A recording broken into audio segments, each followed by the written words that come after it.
اگه اینجا رو سرت خراب نمیکنم به حرمت همون عشقه.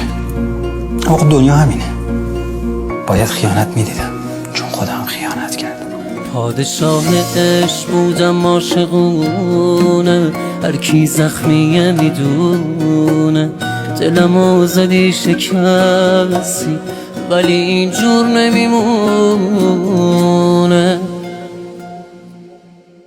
امپراتور حمله کردی قلبمو بردی به قارت، آخه این رسمش نبود توی رفاقت. تو بری با عشق تازت، من بمونم تک و تنها تو اسارت. امپراتور نفرش بودی تو خنادم، تو چی کار کردی با قلب بیگناه؟ تا ابد میمونه